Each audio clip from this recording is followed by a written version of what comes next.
um de uma vez. A gente vai fazer isso de uma forma bem pessoal, vocês vão notar. Uma das pegadas que a gente tem no Enspiral é nos relacionados com pessoas não profissionais. A gente vai contar um pouco quem a gente é, de onde a gente vem, quais são as nossas famílias. É uma prática que a gente tem muito forte na rede. A gente vai compartilhar um pouco com vocês. Como é que a gente fala? Levantar a mão e falar baixo. Para a gente querer falar, a gente vai levanta a mão também. Diga aí. Você falou em a gente não falar alto, mas eu estou sentindo dificuldade aqui no seu tom de voz, para mim está muito baixo. Eu vou falar um pouco mais alto. Obrigada. A gente vai, Sandra e eu vamos falar em português, Natalia e Richard em inglês. Eu sei que tem algumas pessoas que não estão familiarizadas com o inglês. Tem alguém que se sentiria confortável de ir fazendo uma tradução simultânea do Piniquim para quem não fala? Se tem alguém que se sente confortável de ajudar quem está do lado, puder levantar a mão. Então, se vocês puderem manter a mão levantada, e aí quem gostaria de ter uma tradução simultânea, quisesse sentar ao lado de uma dessas pessoas, a gente pode fazer um bem bolado de... Quem gostaria de ter um pouco de auxílio?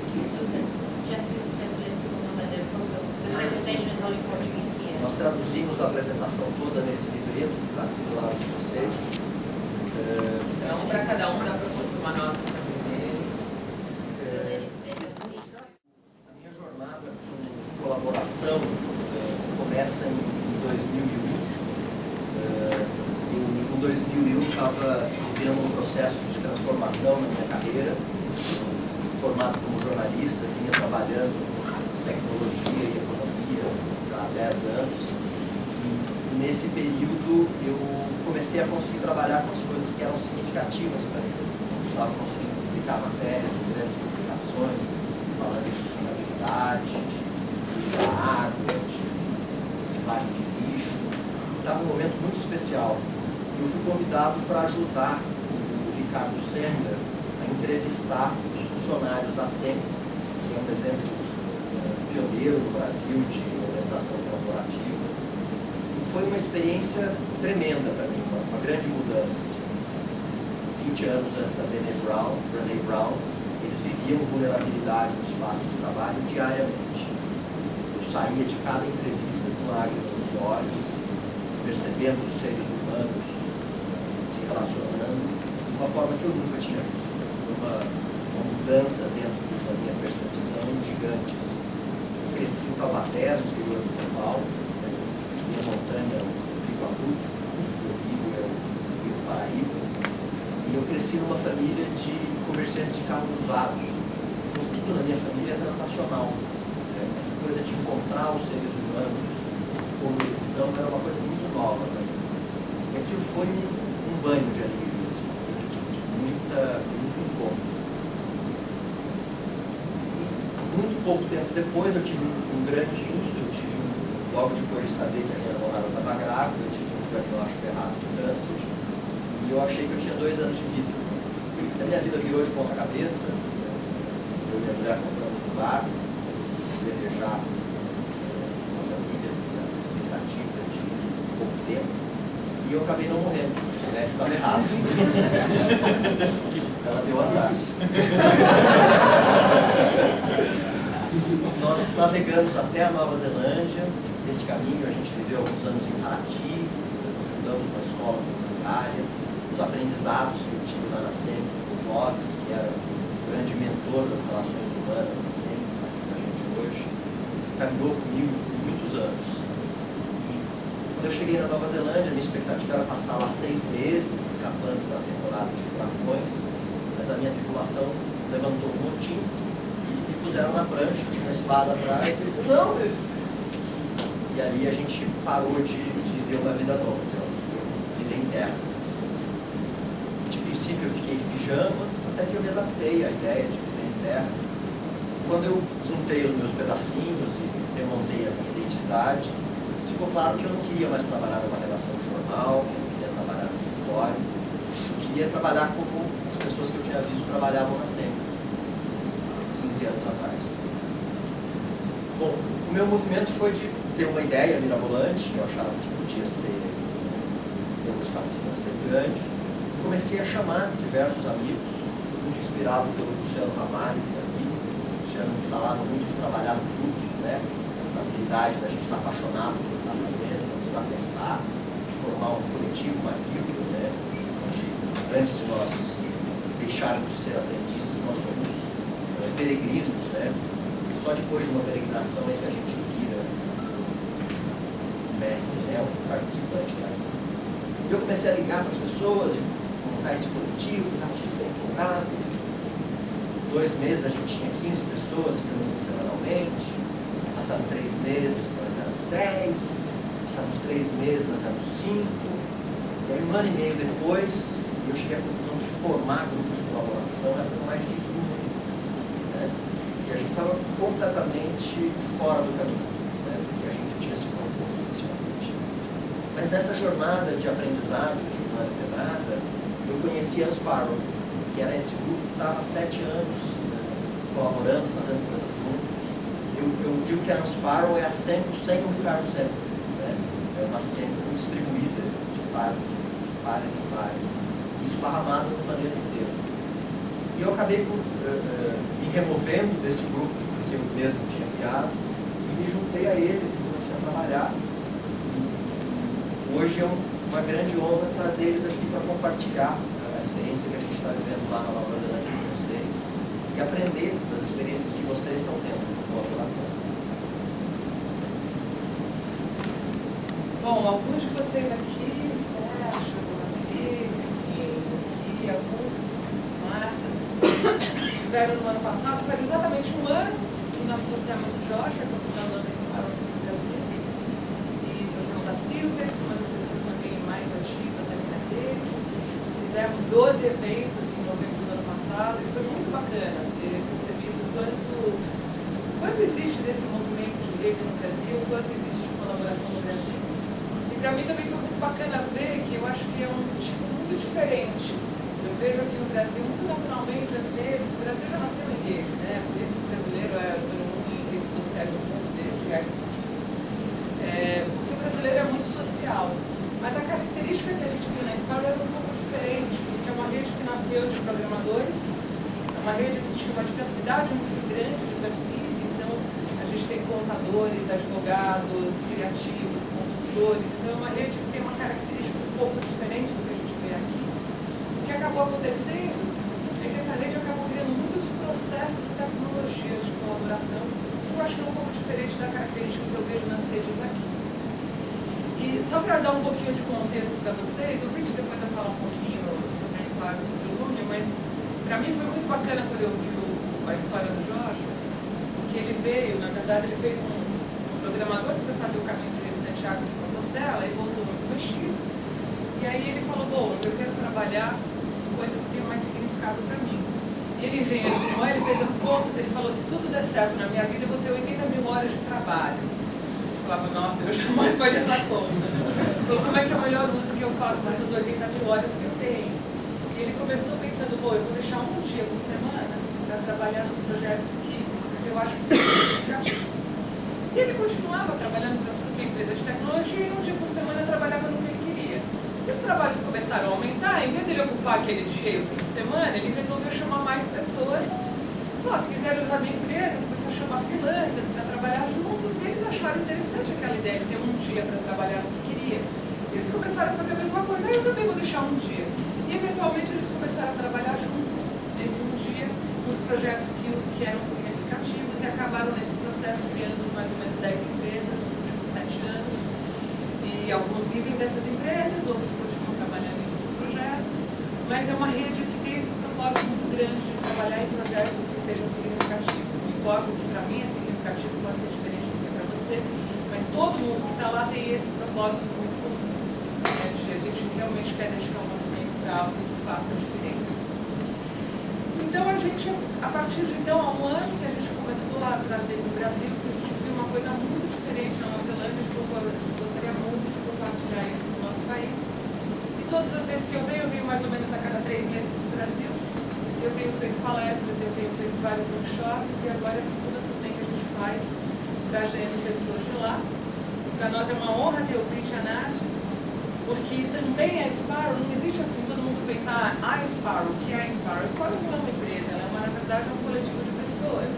Então a versão que vocês vão ouvir minha é diferente da versão que vocês vão ouvir do Lucas, que é diferente da versão que vocês vão ouvir do Joshua, e que é diferente com certeza do Rich e da Nath.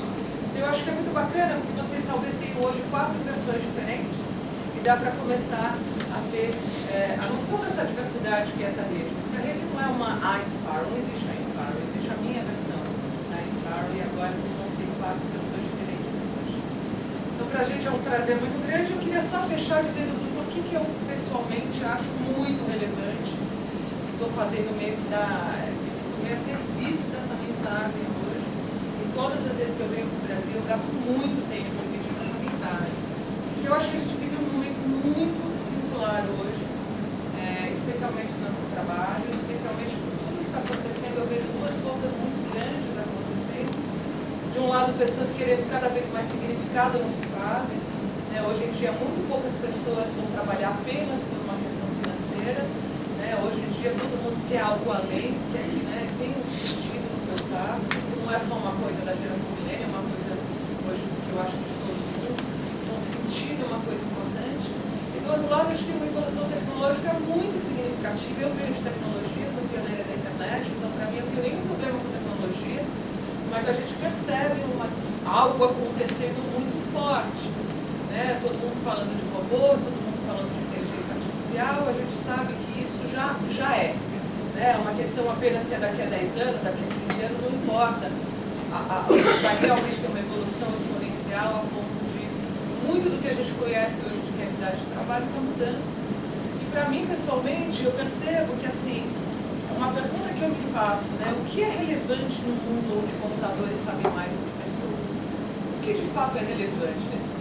É uma pergunta que eu tenho para mim, uma pergunta que eu tenho para com as nossas filhas. E como a gente teve a história de escola que o Lucas falou, para nós é uma reflexão que a gente já faz há 11 anos. Na nossa reflexão, talvez até por a gente ter vindo de tecnologia, a gente escolheu ensinar todo o resto, porque a gente acredita que ele já veio com isso contigo. Então, e hoje em dia eu acho que isso é muito relevante mesmo.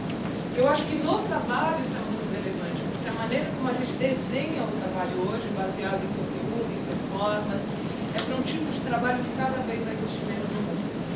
Então a gente realmente acredita que a gente precisa desenhar de uma outra forma para que exista um trabalho no futuro. Tem muito mais a ver com solução criativa de problemas, com relacionamento humano, com esse novo jeito humano de ser. Então uma das coisas que a gente acredita é isso, para dar conta dessa evolução exponencial tecnológica, a gente precisa de uma evolução exponencial nas relações humanas. E a Enspiral, para mim, é um dos exemplos de quem está tentando isso já faz alguns anos. E acho que todos vocês que estão aqui, esse chamado é porque também tem experiência nessas áreas, para compartilhar, então hoje a ideia é que todo mundo aprenda com todo mundo. Então essa sou eu. Agora eu queria passar para a Nath. That's as much in Portuguese I could actually speak. I could speak a little bit more, but to do a presentation. Super good in Portuguese. I hope that it's okay. Let me know if I'm speaking too fast or if you can understand me, and we can do some translation. So, I'm from Argentina originally. I was born there, and then when I was 25, I started traveling the world because I was already living in communities and eco-villages and learning how people live together. Doing that transition from living in a big city in a little apartment where I didn't know my neighbors to moving into a community and sitting in circles and listening to each other and being a huge family. So I traveled for 4 years through a lot of different communities, collective projects, eco-villages, hippie gatherings, or whatever you want to call them. So in one of those turns around the world, I arrived in New Zealand, and I was, okay, I'm going to stay for 1 year, and then the year was like, okay, maybe I'll stay a little bit more. Well, maybe a little bit more. It's been 8 now, and I live there. So, yeah, it's a very nice place. and eventually I joined Enspiral and the Loomio crew as well, doing some translation for Spanish users, and then I was a coordinator of the team, and now we're doing training around the world. So that's a a little tiny bit of my journey. We'll get to know each other a bit more. And I just wanted to let you know about today, what we're going to do. So, as you heard or read already, this is quite a participatory workshop. The idea is that we're going to hear a presentation, that is what you have in the booklet there, so it's easier for people that don't know very well English. And after the presentation, we're going to try to learn together. So we're going to do a bunch of things on the table, talking to each other, sharing our issues within our own organizations and trying to find some solutions. That's going to be a little bit of today. We're going to have a short break after the presentation and Q&A, just to have a little bit of food and come back. And something else. So you already heard about this. I understood that. So you're going to see us doing that. Please follow us so we don't have to scream. Everything that we suggest that you do, or any exercise that we suggest, is optional. So if you don't feel like doing it, you don't have to. And we're really serious about this. So if you actually don't want to do it, totally fine. You can have a coffee, sit at the back. It's okay. And so you've already been sitting for a while, and we're going to do a little break through the presentation as well, because it's hard. We've been learning about teaching and about learning, so it's hard to be focusing for a very long period of time. And I know it's early morning, so maybe some of us are still a bit wobbly. I know. So if at any point you're tired during the presentation, just stand up, shake a little bit, do a little movement so you get more oxygen flow in your brain, and then you can sit down again. So feel free to get up, move around, just do what you feel that you need in your body. Yeah? That's a little bit of me. I think I didn't forget anything. Did I forget anything? Okay, that's it. I'm going to move from here. Yeah. See that? Yeah.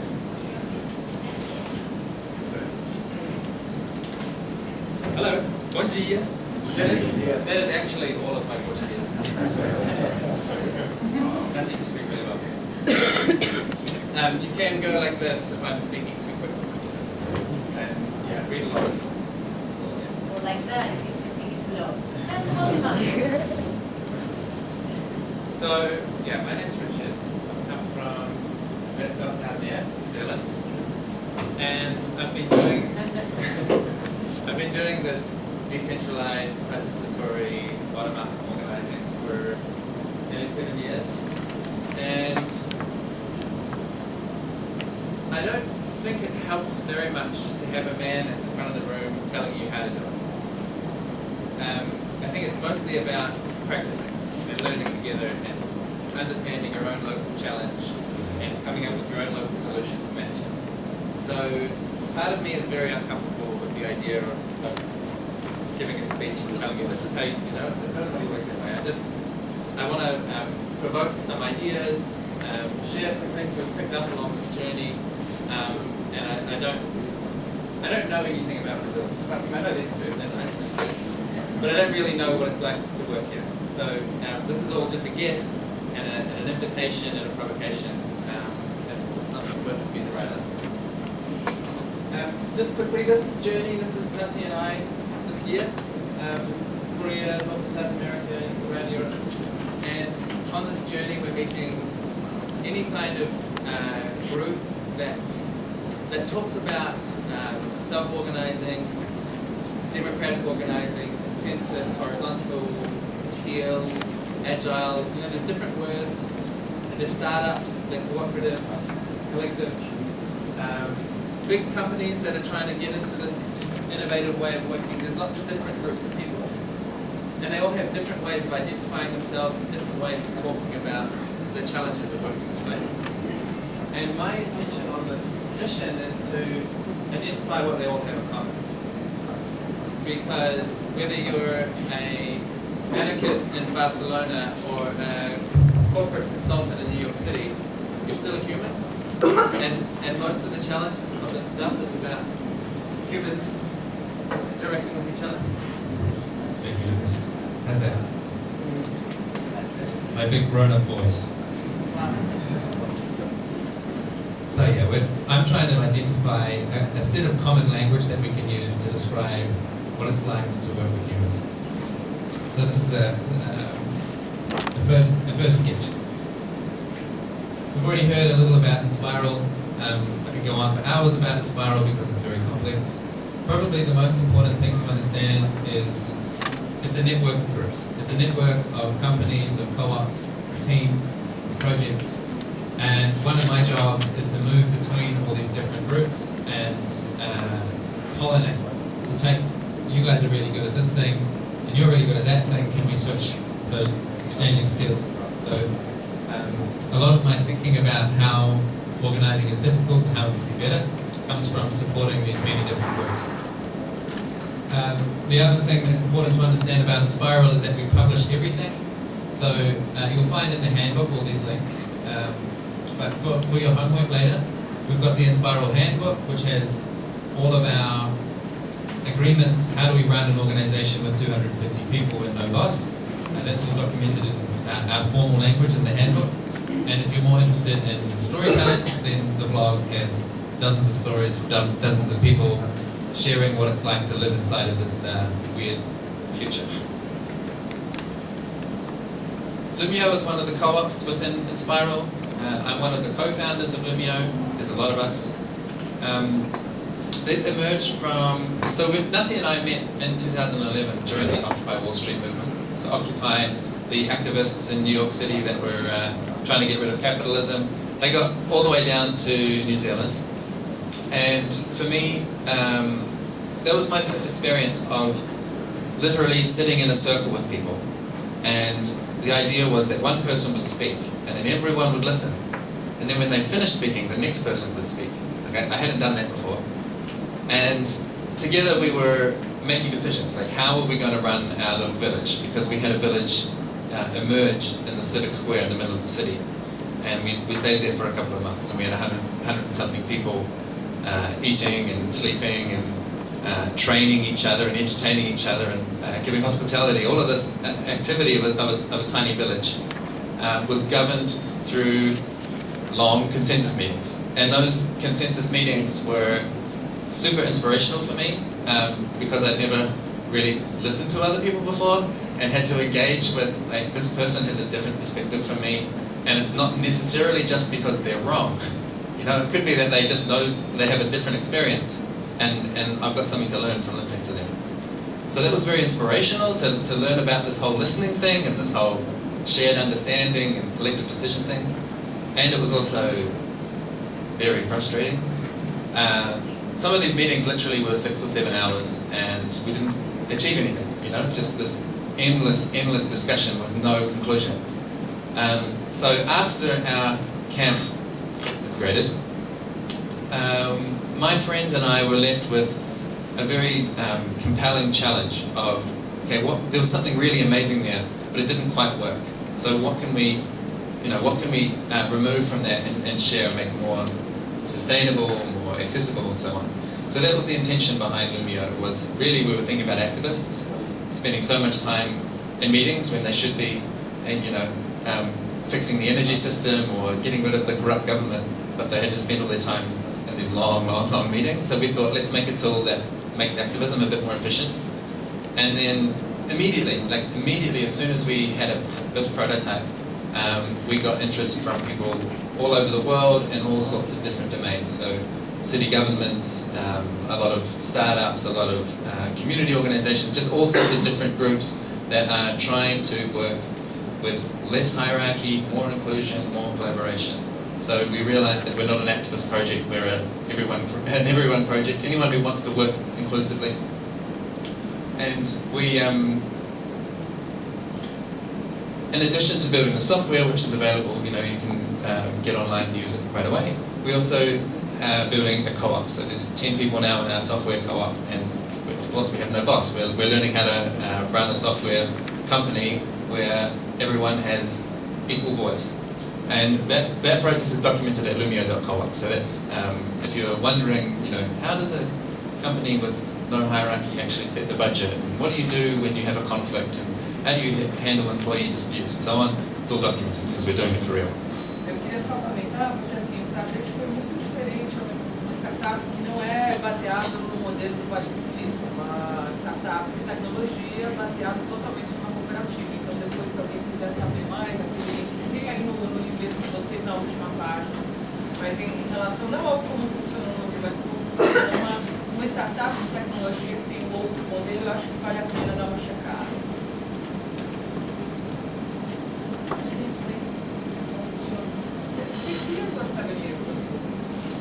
Really started 2012, so we're just coming up 6 year birthday. We haven't had a cake. I'm just gonna point one thing. We're gonna have a Q&A after presentation, so if you need a clarification, it's fine, lift your hand, and if you didn't understand something, just lift your hand. But hold the questions for later, yeah? Thank you. Okay, so this is 8 patterns. I could have said 6 or I could have said 15. It's not intended to be a comprehensive list of all the answers. It's just how I think about the recurring issues that groups face and some of the responses that you can take to those recurring issues. So number 1, maybe surprising coming from an engineer who comes from a software company, but the most important thing as far as I'm concerned is culture. And there is no technological solution to culture that I know of. When we get a group of people together and we say, we're going to be inclusive, we're going to be non-hierarchical, we're going to be self-managing, we're going to co-own this thing. Like, it's really easy to say that and get people inspired and say, yeah, I'm up for that, I want to be equal. It's easy to say and it's really hard to do. And the way that I understand why it's so difficult is because of this thing called culture. I don't know anything about your life, but I can guess that it has some similarities to my life, which is, when I was born, I had my dad, and then my mum, and then the kids. And then I went to school, and we had the principal, and the teacher, and then the students. And then university was the same, and then I had a job, and we had the owners, and then we had the boss, and then we had the managers, and then we had the staff. Yeah, this is just my experience of the world, like a fish swimming in water. To always be in these environments where there's someone above and there's someone below. There's someone who knows more than me or who has more influence, and I'm supposed to learn how to do as I'm told, which doesn't fit me very well. So if we actually want to organize with a fundamentally different logic, where we say no one's more important than anyone else, we might have different skills or different strengths, but everyone is equally important. That involves rewriting some of these instincts that we've been trained into from when we were born. So in Portland, Oregon, on this journey, I asked the rhetorical question into the room, how do you produce culture? Because for me that's a very abstract, challenging, like, I don't know how you produce culture. But someone brilliantly shouted out back from the room, fermentation. And I thought about it, and it's been sitting with me on this journey, and I think fermentation is a really great way to understand the production of culture. So fermentation, you think of beer or yogurt or a sourdough bread. You start with a bread, you start with a dough, you have a starter dough, and then or with the yogurt, you have yesterday's yogurt plus today's milk makes tomorrow's yogurt, So how that relates to people. Within Loomio, within Enspiral, and with many of the groups that we've visited that are really doing well, when they're really thriving in this way of organizing, they do retreats. So a retreat, maybe 3 or 4 days, outside of the office, outside of the city, and that's where your fermentation is happening. So you have the starter dough. The starter dough is someone or some people that already embody the culture, the qualities, the attributes of a really great collaborator. So someone who's great at listening, very empathetic, very open-minded, very collaborative. And we mix them together with new people, like mixing a dough. And we let it rise, we let it ferment for a few days. And over that process, those 3 or 4 days, we come together and we form one. We started as 2 and we become 1. And in that one, there's this incredible depth of trust and belonging that grows between us. We have like a protein that grows between us. And that connection, that bond, is, like, as far as I understand, the number 1 resource for all of the following challenges. Like, if people trust each other, if they feel like they belong to something important, if they're getting meaning from these relationships, then all of the specific challenges about what do we do with the budget or the strategy, they become a whole lot easier. A gente tem ouvido falar muito de rede, trabalhar em rede, né? Eu acho que o grande diferencial que eu estou experienciando dentro da Enspiral é o trabalhar em comunidade, essa rede de alta confiança, esse espaço onde alguém consegue ser o fermento que faz esse pãozinho crescer, né? Onde a gente é capaz de beber de uma pessoa, incorporar essas práticas que vêm de outras pessoas para um mundo maior. Eu acho que isso ficou bastante bem. A gente usa os retiros como esse espaço onde o pãozinho vai crescer e ganhar esse espaço para que essa fermentação possa ser assada no recipiente. And I could go on each of these. I could go on so long. I'm going to try and keep up the pace so we can actually get into discussion, because otherwise I'll fill up the whole space. The second one is closely related to the first one. One of the results of the hierarchies that we're raised with is a very inefficient and unfair distribution of this thing called care labour. So care labour is a bit of an abstract term as well. So one component that I'm thinking of is about the work that's required to maintain a relationship, to keep a relationship healthy and thriving. So if we're thinking about your friend group and your friends, there's always someone who sends the first message saying, "Do you want to come over? Do you want to go to the movies?" Like that's a little bit of work, but it's work. That taking that initiative and caring for the other. In a work context, in your workplace, you might recognise you're having a meeting and you're discussing what are we doing about the magazine or the website, and there's one person in your team who has this emotional sensitivity, this like really precise understanding of how humans work, and they notice that there's a subtle, unspoken, uncomfortable tension arising between Rich and Lucas. Like we haven't said anything, but Nati can read. There's something coming up between us which is really uncomfortable. And so, because she has this sensitivity and this understanding, after the meeting is over, she'll check in and say, "Hey Lucas, how was that for you? It looked like Rich was really stamping on your toes there." Or, do you need anything? Can I support you? Can I advocate for you? Can I raise your voice up? This very subtle, gentle, critical work that keeps bringing the group back together.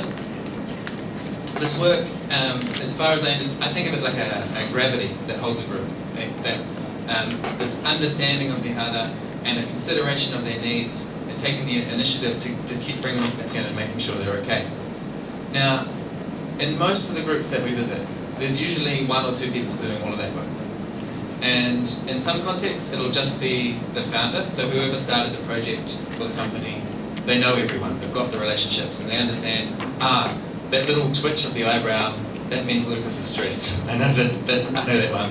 And this one, you start to recognise each other, and so you play that role. And that understanding of the unique qualities of each individual is very difficult to decentralise.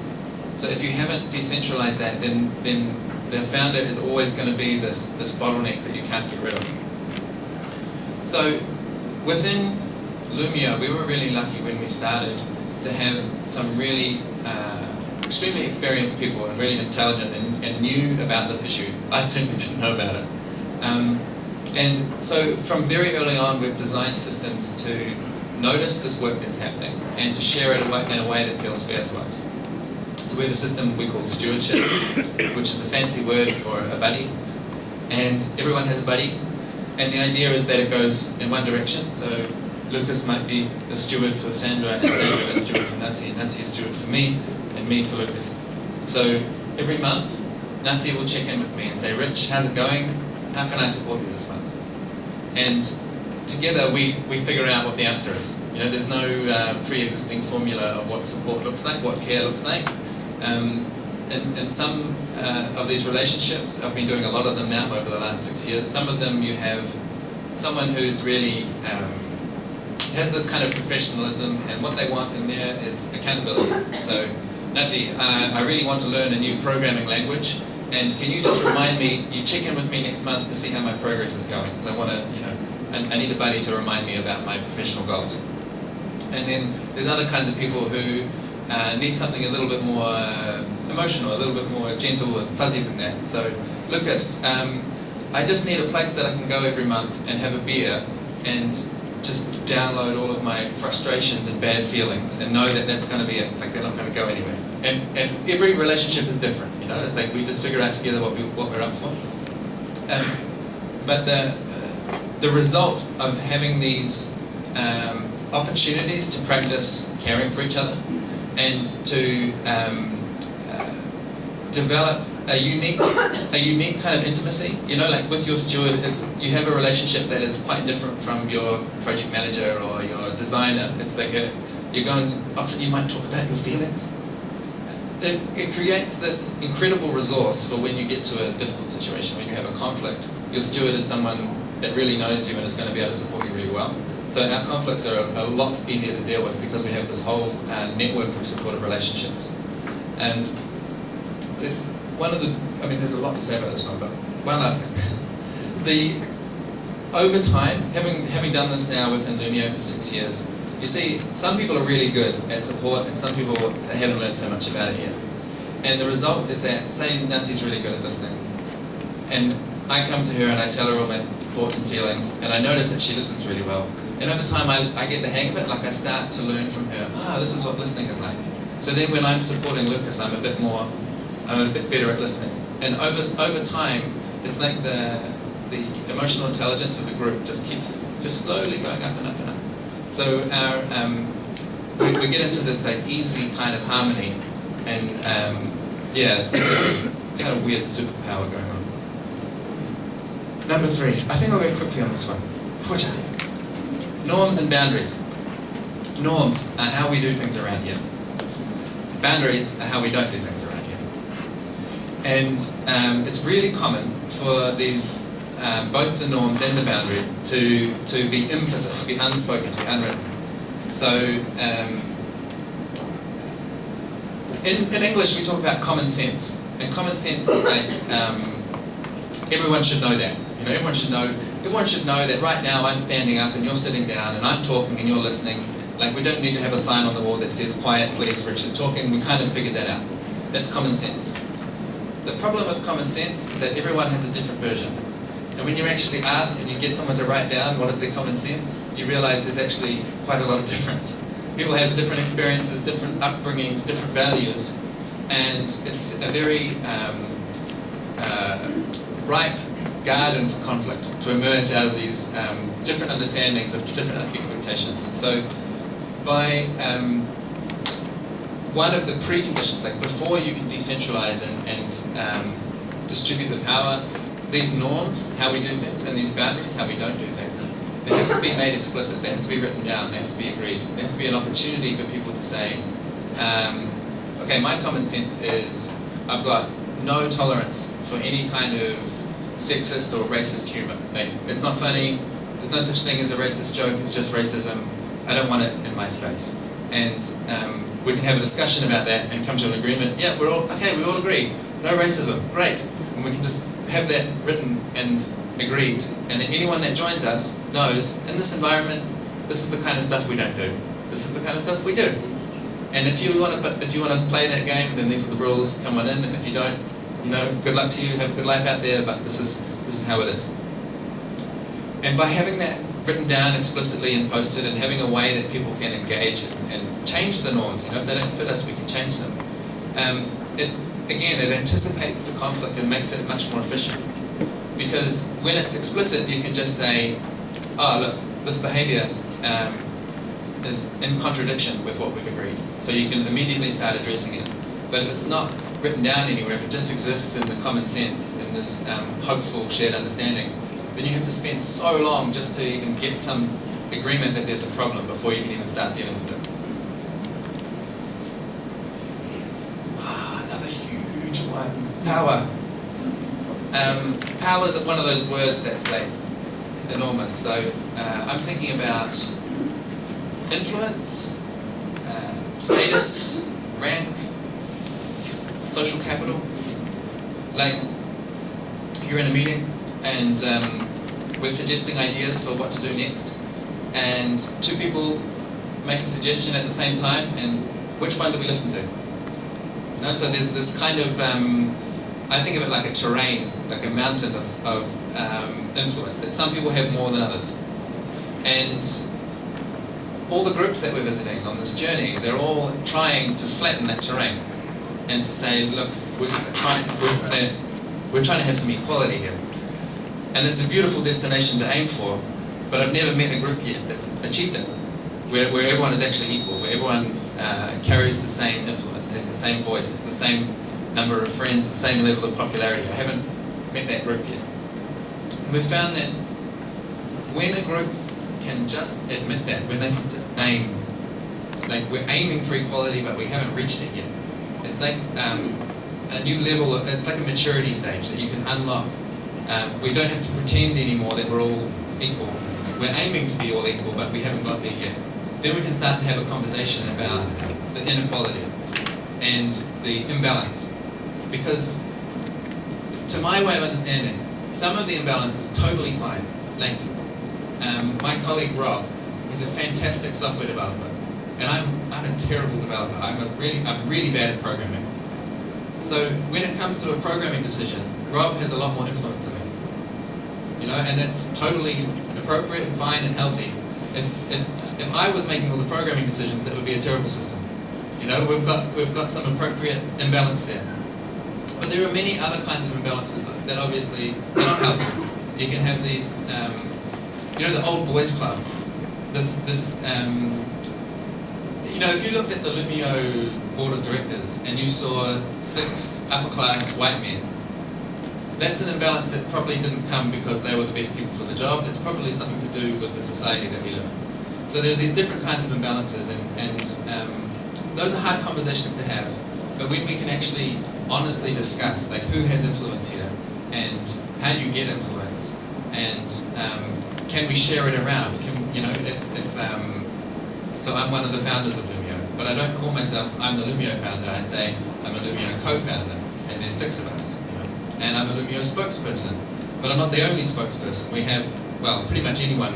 We take turns practicing, getting people in, and having some access, having some opportunity to gain that influence, and rotating as many people as we can through the roles that tend to attract power. Any little way that would make it? Yes. We're half of the presentation now, and I'm kind of already starting to lose attention, and wondering if some of you are experiencing the same. So I suggest we do a little stretch, and we're going to do a particular kind of stretch, a very, very short one, but we're going to demonstrate. So pair up with someone around you, and yeah, you can get up and pair up, and then what Obviously, I won't anyway. Every group we visited has somewhere between a little and a lot of frustration with their communication technology. Like, some people, it's like, it sucks a bit, and other people are like, it sucks a lot. And you're somewhere on the spectrum. And I'm allowed to say that because I build communication technology, and I know that it always sucks a bit or a lot. And we've been trying to come at this difficult thing of technology, which is not just about moving the files around. It's also about, like, how you feel when you wake up in the morning and your phone has got this thing, all this crap going on. Like, how do we get into a relationship with technology where it's supporting our productivity and it's supporting our relationships, instead of it being this invasion of interruptions to your attentions and undermining your relationships? One ingredient of this very difficult challenge is about shared understanding. So it's really common when we meet groups that they have this paradox of too much information. Like, I'm just continuously being notified about all this stuff, and I can't find the thing I need. So somehow we got both going on at the same time.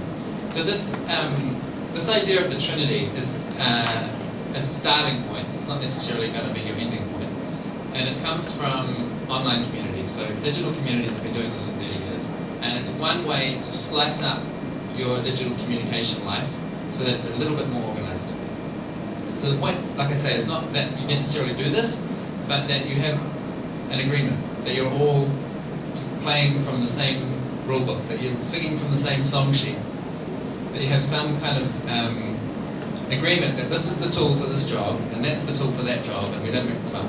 So I'll explain the Trinity. It's a way of organizing information based on how quick it is. So the quick version is real-time. So a real-time chat platform, like a lot of people use WhatsApp here, Slack, IRC in the old days, any kind of chat room where you have informal communication. You know, you're not putting a lot of effort into sounding fancy. You're just quickly saying what you're thinking. And it's organized around right now. Like it makes sense right now. It's like the kind of conversation that you have if you're sitting next to your colleague and you say, hey, I'm just working on this new design, what do you think about it? That's like a really great conversation to have in real time. However, if you were saying, hey, I've got this idea about our long-term strategy, what do you think about it? It's not so good for an informal chat. That needs a bit more formality, a bit more space for people to have their say and to consider different options and so on. We don't do that in the real-time space. We do that in the asynchronous. So the idea with asynchronous is you're not synchronized. You didn't have to pay attention all at the same time. You can pay attention when you want to pay attention. So the example of an asynchronous space is like an email mailing list back in the old days, and now a lot of different discussion forums. Loomio comes in here, and the way you recognize it is the first thing you do when you write an email is the subject. So it's not organized about now, it's organized about a topic. And that transition means that your information makes sense for a lot longer. So when you look in if you're using Slack and you go 3 days back in Slack and you start trying to make sense of what was going on, it's nonsense. It's like we're talking about the insurance policy, and then we're talking about lunch, and then we're talking about design, and then we're talking about this cool photo of a cat that I just saw. Like it doesn't make any sense. It makes sense now, but it doesn't make sense next week. Whereas if you look through your email list or your Loomio list, it still makes sense because everything is organized around one topic. It's a subtle shift, but it makes a huge difference. It's like the difference between a transcript. Like if we had a transcript of a meeting, as in every word written down, versus the minutes, like the notes. These are the key discussion topics, these are the key decisions that happen. Your organizational memory is composed of minutes, not of transcripts. So there's this kind of summarizing that's going on in the asynchronous communication, which makes it much, much more accessible, much, much more inclusive, because I can spend 5 minutes reading a minute. The notes, like if you've got good condensed notes, you can read that in 5 minutes, whereas if you had to read the whole transcript, it's going to take half an hour. So we have those two spaces, the real-time and the asynchronous, and then the third space that is the other part of the Trinity is static or nearly static.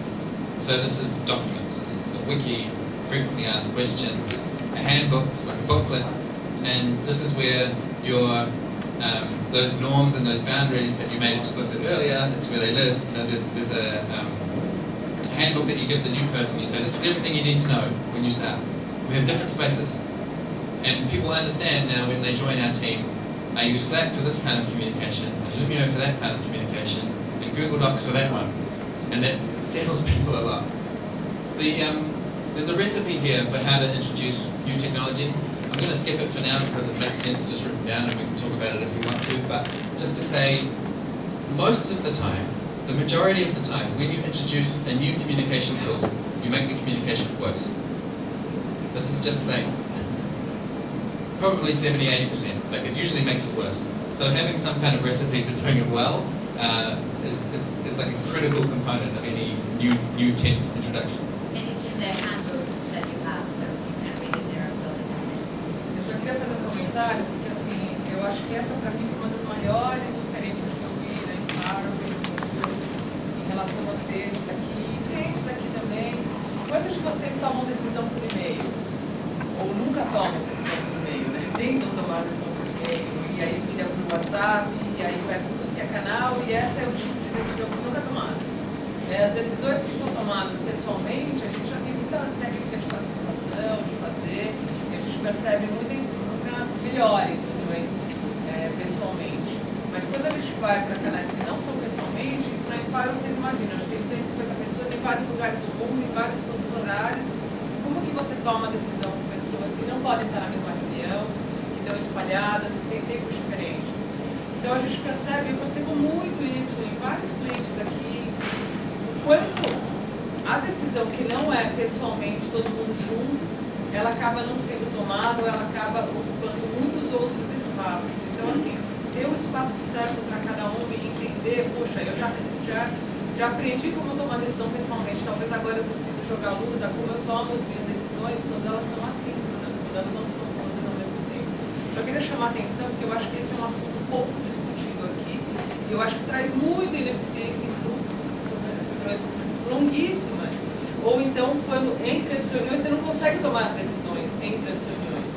E essa é um pouco da experiência que a gente tem lá, só continuar um pouco desse tema.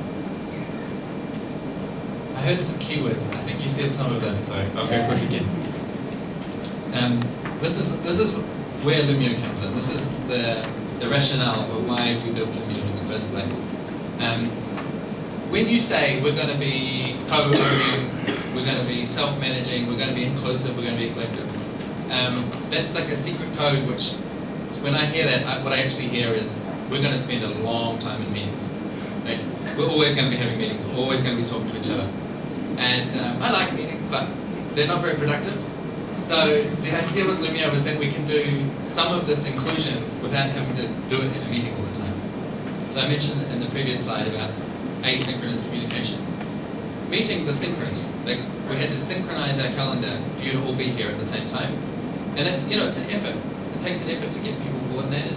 And then when we're in the room together, it's expensive to make, to keep everybody's attention at the same time. If we were charging an hourly rate, if everyone here was charging, whatever the price is, we could have a ticker on the wall showing how many thousands of dollars we've already spent just having your attention at the same time. It's very expensive. And often it's not very efficient. When you're in the board meeting and you spend the first half of this week's board meeting talking about last week's board meeting and signing off, yes, this is an accurate, the minutes are accurate from last week. Or you're going through the budget for your team and you're going line by line, is this budget good? Do we need to change this number or that number? And you have 3 people really engaged on that topic and 10 people that are on Facebook. It's just extremely inefficient and tiring. And it's, I think, one of the reasons that a lot of these cooperative, inclusive, nice, friendly community projects, they expire because people are just exhausted from meetings all the time and they'd rather be home with their families.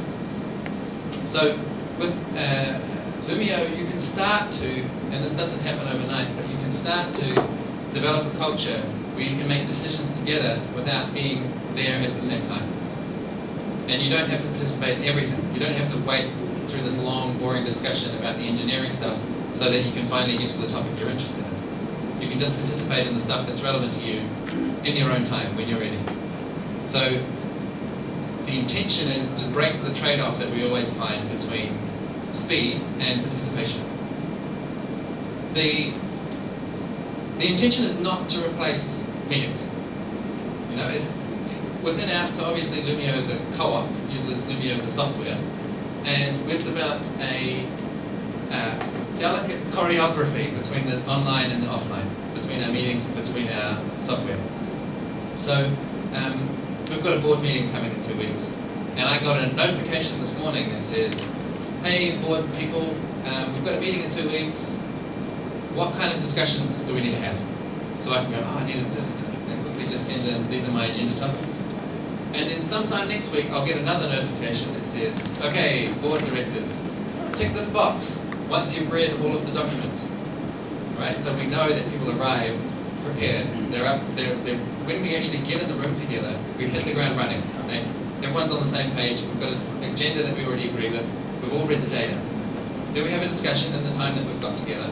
And sometimes, we just make a decision like that, it's easy. And more often, as we're having a discussion about what's the next strategy, what's the next engineering plan, we realize we need more information, or at least more time. It's 9:30, I want to put the kids to bed. I don't want to hurry this decision, I want to have more time for it. And in that case, we'll nominate someone and say, Nati, can you take that engineering decision and move it into Loomio? and facilitate that space so that, within the next week we get a decision made. Like, we're not expecting it to just magically happen. There needs to be someone paying attention and helping along and shepherding the group to a conclusion. But it means that we can take the time that we need to take to make the decisions with full consideration of all the options.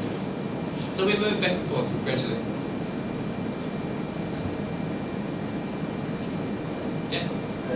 Tem uma característica que é muito interessante, que a gente imagina, quer dizer, bom, se todo mundo vai ter acesso a todas as decisões, isso vira um transbordamento de informação, né? É aí que a rede de alta confiança tem muita importância, né? Eu sei que essa é uma decisão técnica e que vocês vão estar cuidando disso, porque eu não preciso cuidar disso. Eu confio que vocês vão pressupor que se houver alguma questão que é muito importante para mim, um de vocês que me conhece profundamente, que a gente está trabalhando com o tempo, vai me procurar e falar: olha, Lucas, nós estamos tomando uma decisão técnica, eu sei que é delicado para você. Você não quer participar dessa reunião? Você não quer dar uma olhada nisso tudo? Então, tem uma característica que, para que não haja um transbordamento da quantidade de informação, é muito importante esse senso de comunidade e esse senso de confiança, que nasce nas reuniões e nos retiros, ter esses ritmos dos encontros. I absolutely agree. You see the trust? Rhythm. So before I was doing this video thing, well, I still am. I'm a musician, and it's coloured my understanding of groups is playing music with people. So I can go into an unfamiliar place like I did yesterday, meet someone for the first time, and pick up a guitar. And if I start playing a 16-bar blues in E, the person next to me almost always knows what I'm doing, and they can play along, and we can improvise. And we could have 15 people in the room, and we'd all figure it out together. And we don't have to have a conductor at the front of the room telling us what to do. We just kind of like get on the groove. We sort of know the norms. We can take turns to, I'm going to have a solo. There's this beautiful collaboration that happens, this improvised collaboration that happens in music that I'm always referencing in my head when it comes to working on stuff. And I'm looking for working relationships that feel more like playing relationships, where you just have that fluidity and there's a groove and you know when it's your turn to step up and you know that you can relax and someone else is going to take their turn when it's ready. That's what I'm going for when I'm working with the team and trying to bring them into harmony. I would often talk about harmony, so in a harmony you have different notes and they're all playing at the same time, but it sounds even better together than on its own. It's not about condensing everyone to be the same, we keep them separate. So rhythm is very meaningful to me when I'm bringing it. It's hard to convey in just a short slide, but as it relates to organising a team and keeping it organised and doing that without the coercive use of authority. One of my roles within the Loomio team especially has been to be the drummer, to be the rhythm keeper. So we have different rhythms, and I'll give you a quick run through our rhythms, and you'll have to have different ones depending on what your work environment is like. So the first rhythm, every day, 10 a.m., whoever is working, we have a stand-up meeting, like a lightning fast, quick meeting. And the topic of that meeting is today and yesterday. So we go around, everyone's prepared, so it goes nice and quickly. And this is me being the drummer, like, you will be prepared tomorrow. We go around, and we've got like 1 minute each to say, this is what I did yesterday, this is what I'm doing today, and these are the obstacles, this is the challenge, this is what I need some support with. And you do that so quickly, and it allows everyone to quickly get to they've got the same information, so everyone knows what's going on, and they can very quickly adjust. Oh, you're stuck on that, well, I can help you, it's easy. I've got some spare time, or I've got the information you need. The second rhythm happens every week, and we call it a sprint. Sprint, it comes from agile software development. I don't like the word, but there's a whole body around it. Sprint makes it sound like you're going very fast. We're not going very fast. We try to go at a nice, even pace that we can keep going as long as we want. Maybe that's a New Zealand thing. We don't like to stress. We're like pretty chill. And at the start of the sprint, on the Monday morning, we make an agreement to each other as peers. This is the work that we're going to do this week. So we have a way of visualizing it. We do it with post-it notes. I'm going to finish off that new document. I'm going to get the new website up. I'm going to, And we have a big long list of this is the stuff we're going to do. And we check each other, like, is that realistic? Are you really going to finish that? Like, don't you have a wedding on Thursday? And last time you said, so we have a negotiation together about what's actually realistic that we're going to achieve. Yeah. You use a software for that? We use Trello, and all the software I've tried has different trade-offs. So I'm not a big advocate of any one or another. The point is to visualize the work, and as much as possible to have it in one place where the whole team. Now, how big your team depends on I've pushed it to about 15 people all on one board, so you can all have just a very high level. You don't need to know the detail, but a very high level agreement of like this is what's happening this week. And then at the end of the week, we have a demonstration, the demo. So the demo is this is what I did, and you get a chance to show off and to share with your teammates. This is what I did, and it means this is a really subtle but very transformative ingredient in a team. To have a space where everybody's work is acknowledged. To say, here's my exciting new website, and everyone goes, great website. But also to say, this week I watered all the pot plants, and I got the snacks for the team, and I did all this other work, I cleaned out the rubbish, all the work that normally doesn't get acknowledged. We have a space to celebrate that too. Or the back room, I did that, I finally finished that awful tax form. It's like, yes, thank you for fixing the tax thing. Like, just an opportunity to acknowledge everyone's work. Unwinds a lot of tension that can build when you're contributing a lot and no one notices. We also do a thing called a retrospective, which I'll talk about next because it's so important.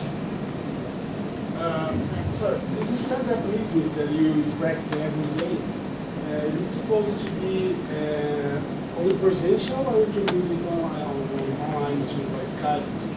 We do it by Skype as well because we've never had all of our team in one place. But we've tried synchronous and asynchronous. So like typing on Slack, it doesn't work. Well, for us it doesn't work. Like just having that bit where you're all concentrating your attention on each other and you're going very fast, like that works. If you do it slowly, and it's like you drain out the energy. And the trick is to make it really prepared, like really tight, because if you're dealing with, like programmers hate to be interrupted. They spend their whole time in these abstract thoughts, and if you spend more than like 10 or 15 minutes in a meeting, it can ruin your productivity for the whole day. So you really need it to be like really quick. And hopefully you can have it so that's the only meeting you need to have that day. That's when you're really hungry. So the slower rhythm, so that's our week. And it's like, well, how did we decide this week we were going to work on this and not that? And there's more context than just, this week I felt like making a new website. We have, for us, we have a quarterly, seasonal, 3-monthly agreement. So within our team of 10 people at Loomio, the only instituted time that we make a consensus decision is once every 3 months. And that is a day of deliberation. We have a planning day where everyone's just deliberating, having a conversation. And what we're aiming for is 3 measurable objectives. So in our case, it's something like we want to involve 10,000 new people in decision making on Loomio. We want to raise $1 million of capital. We want to have 100,000 new people visit our website. Or like these very specific, tangible objectives. And we'll spend the day talking about that and trying to find, we've got 10 people and we're all highly autonomous, but what are we all pointing to? Whether you're the accountant or the fundraiser or the spokesperson, what are we all trying to do? And we've finished that agreement on Loomio. Usually we can get most of the way in the room, and then there's just a few more details we need to work out. Maybe I need to check with the business analyst and actually check the numbers are realistic. So we've got the rest of the week to finalize that on Loomio. But once we have that agreement, this is where so much of our flexibility comes in, because we take that decision very seriously and we make sure that everyone is like very enthusiastic. Like we really support, these are the goals that we're all going for, and once we have that agreement, we've got total freedom for the next 3 months. It's like, we all said we're going in that direction, and I trust you, and I trust you to figure out the best way to get there. I don't need to keep checking over your shoulder to make sure you're doing the right thing. It's like, we all know the general direction, and we can use our intelligence to get there. So that really loosens people up. The slowest rhythm we have is every 6 months. We have this retreat. We do this in Loomio. Many of the Enspiral teams do this as well. The whole Enspiral network does this. Like every 6 months or every year, going away for 3 or 4 days. And it's, I think of it like the heartbeat of our collective organism. And the peak of the heartbeat is like trust, belonging. I said vibe. I see that translates well into Portuguese. Vibe, like how you feel about the people around you. And it peaks when you're together. You know, when you're, maybe you're talking a little bit about work, but also you're talking about, oh, you've also got an uncle in that town, and I love playing the ukulele, and these more human elements come in, and you start to weave together these deep bonding relationships. Those are, they peak. It's like you get a bank balance of 100% vibe at the retreat. And then over the next 6 months, you're working together and you're bumping into each other and you're making decisions online and you're getting frustrated, there's some tension growing, and then, oh, it's the retreat time again. And it's a space to have some of these, like the conversations about power, for instance, we'd have those at the retreat where you've got plenty of time, you look after people, you can make sure we're actually getting into the real issues. We're not like, oh, it's 1:30, we've got to close this meeting down, but we've got all the time in the world. So I shared 7 patterns, and like I said, the idea is not that they're the right ones for you, but what I'm inviting you into is an understanding, or an ability to identify your own patterns. So to notice what's going on in my team, and what's working and what's not working so well, and how might we do things differently. And the way that we do that in our teams is a thing called the retrospective. Retrospective just means looking backwards. And it's a very simple practice, and we elaborate and make it more creative so we don't get bored of it. But the basics are, we have a conversation and we talk about what was good, what was bad, and what are we going to do differently next week. Every week. So we stop. This is a big revelation. It was a big revelation for our team that you actually go faster if you stop. You know, that you at like 3 p.m. on Friday, everyone's laptops close. It's like there's no more work happening over the weekend. Like we've stopped, and we go. Last week, what was good? Well, it was really good that I had a lot of time to focus on Wednesday. Oh, what happened? We didn't have any meetings on Wednesday. Oh, interesting. Well, maybe next week we'll have no meetings on Wednesday. This is a real example. Now there's a thing in my calendar, and it's called No Meetings Wednesday, and the whole team's got no meetings Wednesday. And we know there's one day of the week that is going to be uninterrupted unless there's emergency. That's your uninterrupted focus day. And that idea just emerged from someone in the team saying, oh, I felt good on Wednesday. So what was good? Let's do more. What was bad? Let's do that less. So I thought that I was really frustrated by that meeting we had on Tuesday afternoon that felt like a complete waste of time.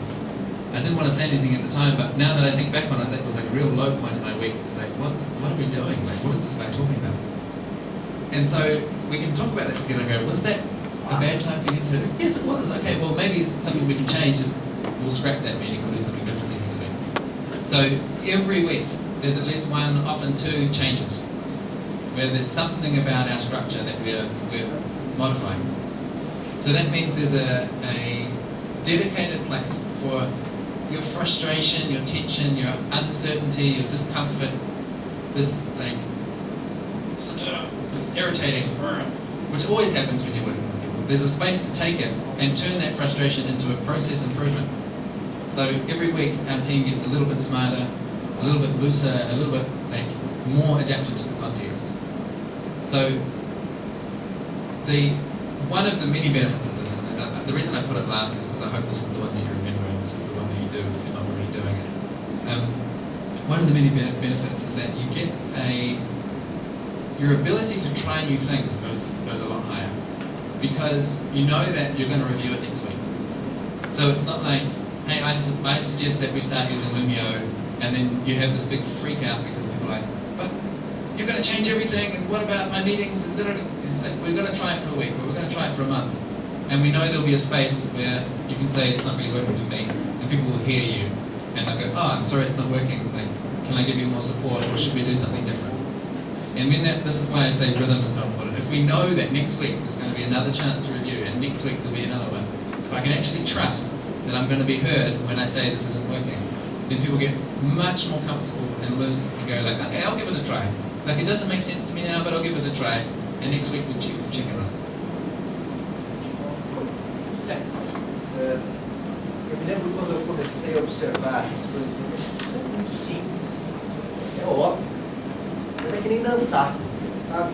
2 para lá, 2 para cá. Mas a hora que a música começa a tocar e não tem ninguém no salão e você vai ter que dançar, tem aquela tensão, né? Mas e se você lembra que é só 2 para lá, 2 para cá, a coisa acontece. A complexidade dos desafios à nossa frente é tão grande que, assim, não dá mais para a gente resolver de forma linear. Não dá para falar, olha, vocês aqui vão resolver o aquecimento global, vocês ali vão resolver a desigualdade social, vocês lá vão cuidar da distribuição do lixo. Não tem mais jeito. A gente tem uma premência, uma inter-relação tão grande dos problemas que a gente precisa de todas as mãos de conversa. Mas para a gente ter todas as mãos na conversa, a gente precisa saber trabalhar junto, a gente precisa saber dançar em roda. É o circular dance, né? As danças circulares. E isso são coisas muito simples. Mas para isso a gente precisa entender que diversidade não é caridade, né? A gente não vai ter uma empresa que tem equilíbrio de gênero, que a gente é bonzinho. A gente não vai incluir todos os espectros de cor racial porque a gente é bonzinho. A gente precisa de todas as vozes, né? A gente precisa saber as respostas de todos os jeitos, né? Como é que você vê? Como é que você vê? Como a gente pode resolver isso? E aí são passos muito simples, mas a gente precisa ter uma humildade de fazer os passos simples. Eu me vi durante muito tempo batendo no nariz na porta com coisas óbvias. E hoje escuto o Richard falando disso. Puxa, é só isso. Mas tem a disciplina e a humildade do simples, né? Eu estou nessa jornada de aprender a fazer o simples. Okay, so we're going to have a Q&A, so a question and answer time. I'm pretty sure that a lot of you have questions that you want to ask us, but we're going to do something slightly different. We're going to do it collectively. So we're going to take 10 minutes, and per table, you're going to share your questions to the table and see who the question already has the answer, because most likely... Agora, qual é a contrapartida, né? Eu queria convidar vocês para virem jantar na minha casa e falar, olha, eu vou oferecer para vocês um censo de jantar hoje. Eu sirvo uma mesa, um banquete, vocês cheiram o cheiro, mas eu guardo tudo e tomo. É o censo de propriedade que todo mundo fala, né? Como é que a gente oferece censo de propriedade? Não existe isso. Ou você tem propriedade ou você não tem propriedade, né? O resultado de participar, de ter propriedade é gigante. Está todo mundo falando de pertencimento. Onde está a contrapartida? Quanto mais tangível isso é, maior é o resultado. Eu acho que essa experiência que eles vivem no público é tão potente. Não é necessariamente o primeiro passo. Mas como ele vem falando, a gente tem um rumo que é para onde você navega, né? Vai ter um mundo de bordos até chegar lá. Então, o nosso desafio é criar novas organizações em formatos descentralizados e colaborativos com identidade. E a ideia é que, assim, às vezes a gente tenta criar essas organizações, só que as pessoas não param juntas, né? O negócio, como estruturar isso de forma que se mantenha, que tenha uma continuidade. Então, o futuro que a gente enxergou é uma organização descentralizada que opera com uma comunidade ao redor de um propósito comum, essa comunidade, e essa comunidade vai distribuir com autonomia, liderança, recursos e fazer gestão de relações dentro dessa comunidade. Esse é o futuro desejado. E os passos que a gente pensou para atingir, para chegar lá. Então é primeiro marcar o retiro,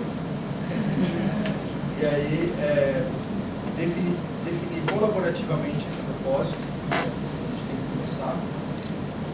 Definir as normas e limites, que é um padrão que a gente viu aqui, né, que a gente entendeu que é necessário para enxergar essa cultura que está se formando. Como é que é essa cultura? Onde que a gente pode, o que a gente não pode fazer. E aí, fazer um workshop, um trabalho comunitário para criar um plano de operações, um plano de negócio para viabilizar esse propósito. Thank you. Legal. Okay, go with the next table. There you go. Nossa. partiu de um desafio de uma empresa que Amaro já Mourão. é descentralizada Agora e que eu tem reparei. alguns desafios por ser descentralizada. Então, a nossa frase é: cachorro com mais de um dono morre de fome. E a gente, o nosso futuro desejado seria aumentar o sentimento de pertencimento da empresa, para a empresa acontecer, e apropriação, para ter mais apropriação de tarefas. E os próximos passos seriam a identificação de propósitos e incorporação desses propósitos na empresa, ou seja, todo mundo entender profundamente o propósito para poder se sentir mais ainda pertencentes à empresa, e ter uma maior participação societária, que afinal de contas, nesse caso, o sócio fundador ainda ganha mais do que as outras pessoas, o que é justo porque ele é um idealizador, né? Mas ele tem essa questão ainda, né? Como você faz. E aí, a questão do retiro, a gente pensou, será que faz um retiro ou não? Mas ela que trabalha nessa empresa disse que é, por enquanto, muito caro, muito custoso levar 150 pessoas para um retiro. Então, não foi uma das soluções encontradas. Então, basicamente, é o desafio de uma empresa descentralizada que já existe. Can I make a comment? Yeah, it's going to be a comment. There's a really great book called The Company's. Mas a gente se ateve ao fato da pessoa não ser voluntária, como criar engajamento com alguém que não está ali voluntariamente querendo participar de ou como você chamou agora, tem a mentalidade do empregado. Estou aqui just for job, né? Quero só trabalhar aqui. Mas a gente às vezes tem a responsabilidade de trazer as pessoas para dentro assim, do cenário onde a gente quer estimular que elas participem. Ok, só trabalho, eu quero participar. Fica esse desafio, né? Eu fiquei pensando o quanto realmente esse grupo é realmente não voluntário, ninguém é escravo também. Essa relação do empregado e do voluntário. Eu acho que da experiência que a gente está tendo, eu vou responder um pouquinho, porque eu acho que tem até relação com a experiência que a gente tem vivido, especificamente com vocês.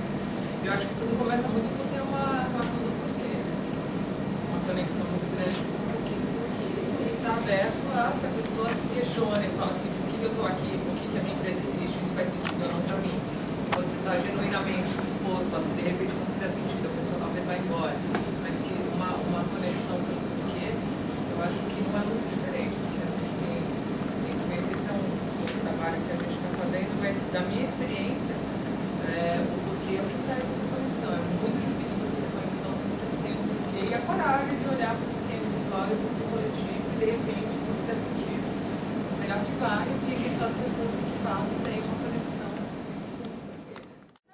Melhor em português. Sim, consegue ser. Então, o nosso desafio aqui partiu da ideia. Ok. Uma pessoa trouxe o desafio de uma empresa que já existia, que deixou de ter gerentes, né? Ela passou a ser uma empresa cogerida por todo mundo. Então, o desafio que a gente redigiu aqui é como fazer a gestão no ambiente sem gerentes. O futuro desejado que a gente quer. O trabalho de gestão é muito fluido, natural, distribuído e não pesa nas costas de ninguém. Partes deles são automatizadas e há sistemas que dão muita transparência, tipo um dashboard, um painel, né, no qual todo mundo enxerga tudo, sem pontos cegos. O conflito não traz sofrimento, ele gera aperfeiçoamento e há muitos momentos de celebração. Os passos para chegar lá. Primeiro, definir como queremos estar juntos. Normas, regras e convivência, tomadas de decisão, etc. Segundo, criar um espaço de conversa para dissolver conflitos, para circular verdades e gerar aperfeiçoamento constante, para matar as premissas silenciosas. Terceiro, incorporar tecnologias que facilitem e possibilitem esses processos, em vez de fazer o contrário, né? Tipo, mudar os processos por causa da tecnologia. E o último passo, celebrar cada etapa dessa construção.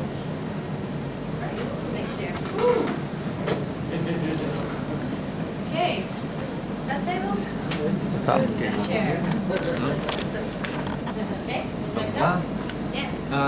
o desafio é...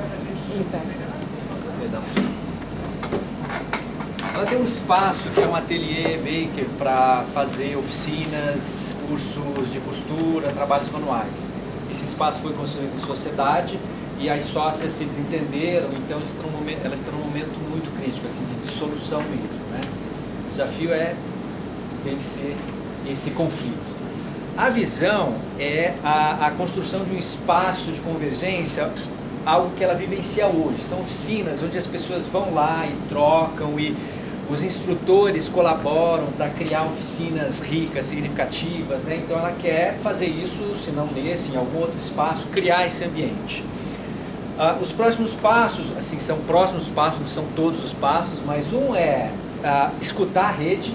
Então, uma oficina, algum encontro para ouvir essas pessoas que estão participando e estão encontrando significado nesse espaço, como é que a gente pode reforçar isso e replicar isso em outros lugares.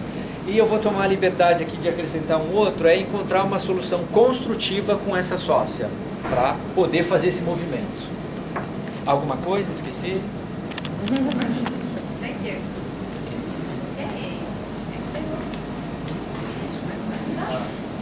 Nosso desafio é uma cultura que passou por uma transição hierárquica para uma cultura mais colaborativa.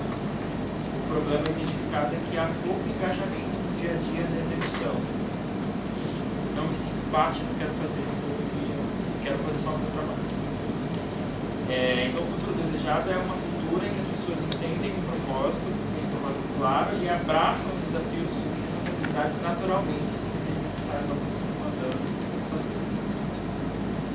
Os passos que a gente imaginou seguiu uma linha de ter um alinhamento de propósito, aprimorar a comunicação, trabalhando especialmente a escuta, saber ouvir as pessoas, criar uma cultura de cuidado mútuo, promover rituais e espaço para ter esse ritmo de interações e rever a política de distribuição de resultados, para que a gente realmente se sinta parte também da tia do globo. Só. Great. Thank you.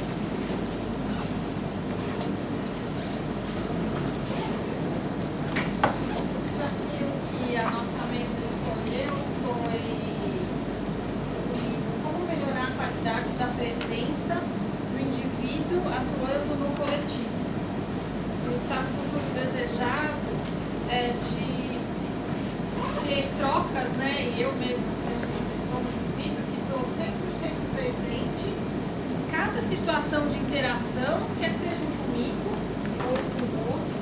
E aí a gente usou a expressão sendo e estando, né? Então, essa necessidade e um agente de fermentação ativo. Então, como veio na ideia, se eu chego inerte no trabalho do grupo, eu não vou estar promovendo o desenvolvimento próprio e daquele grupo com o qual eu estou interagindo. Os próximos passos, a gente acabou chegando apenas 2, com um tempo longo, formulando o desafio. Primeiro, foi como sugestão colocar a tecnologia a serviço, parar de deixar a tecnologia sequestrar esse estado de presença. Então, a sugestão é ter horário marcado para encontrar com o meu celular. Então, eu só encontro com o meu celular 3 vezes ao dia, num prazo fixo, e não fico o tempo inteiro me roubando da interação com outras pessoas. Uma segunda sugestão, quando eu estou com um grupo, para aquela interação ser mais rica, né? Que os encontros sejam frequentes, que tenham um ritmo, que aconteça de maneira periódica e as pessoas estarem realmente ali. Tem uma maneira que o Luciano vem usando de fazer esses encontros em pé. Isso faz com que seja mais breve, né? E a questão de estar em pé também já promove esse estado maior de presença.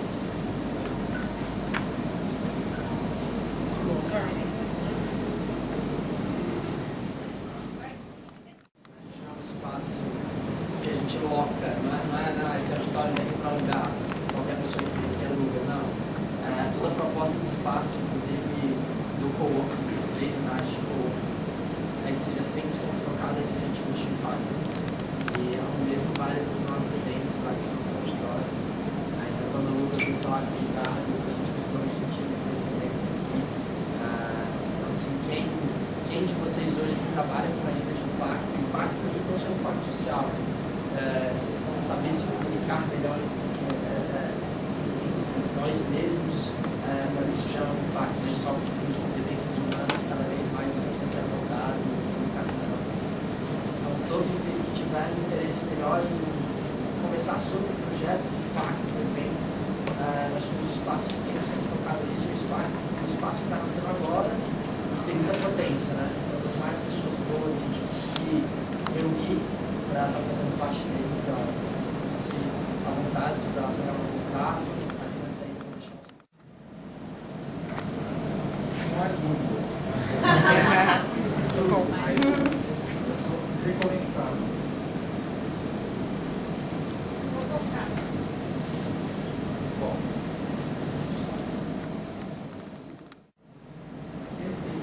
Muito reflexiva. mais convencido de que sei que não sei.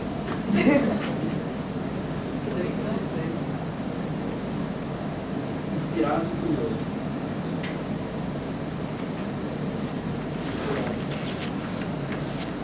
Eu passei paleolítico, neolítico, agora estou no ansiolítico. Ansiolítico para entender mais.